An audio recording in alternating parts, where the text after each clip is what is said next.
On October 7th, Hamas terrorists invaded Israel by land, air, and sea.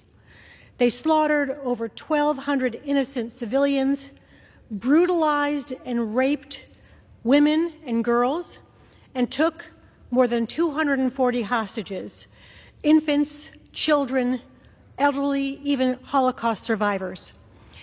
After long negotiations, many of those hostages were released with devastating trauma, weight loss, emotional and physical injuries, and that's why I am so worried about the remaining hostages. It's been over 100 days of mourning, of pain, of uncertainty. For more than 100 days, these people have been trapped in despicable underground tunnels with no fresh air, no sunlight, little water, little food, no comforts, and certainly no medical care. Knowing all this is simply unbearable for the hostage families. I've been meeting with the families of the hostages for months, and their stories have been heartbreaking. Their stories have haunted all of us. And today, I want to share the story of Carmel Gat and her family. Carmel Gat is a 39-year-old occupational therapist who lives in Tel Aviv. She was visiting her parents at Kibbutz Be'eri when Hamas attacked. First, they killed her mother, Kinneret. Then they grabbed Carmel and carted her away. Next, her brother Alon, her sister-in-law Yarden, and their 3-year-old daughter Geffen were all grabbed by Hamas and thrown into a vehicle. Just before the vehicle crossed into Gaza, Alon and Yarden, with Geffen in her arms, jumped out of the vehicle and decided to run to safety. Yarden realized that her husband could run faster than she. She said to her husband, "You take Geffen because you can escape."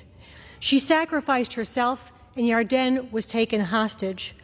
Thankfully, during the first round of hostage releases, Yarden was released, and I watched her reunion with her family with real joy. But the joy was tempered because Carmel was not released. She was not released because she's not a mother. She has now been held captive for nearly 4 months.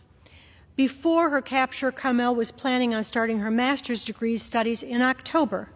She is a lover of music, of traveling, someone who meets new people wherever she goes.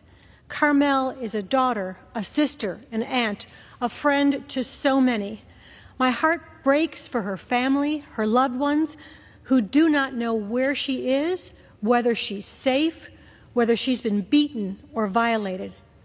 As a beautiful young woman, she is certainly at risk, and I am deeply concerned for Carmel's safety. I'm deeply concerned for all the women who are being held hostage by Hamas, because we have seen more and more reports of what Hamas did to women and girls on October 7th. They brutalized women, they raped them, they beat them, and they mutilated them.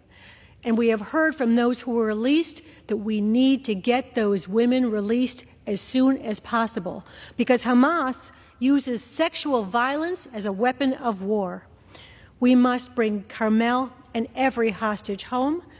I will keep using my voice in Congress to call for their safe return, to demand that the International Red Cross be allowed to visit the hostages in Gaza and administer aid to all of them and report on their condition. We must hold Hamas accountable for their war crimes.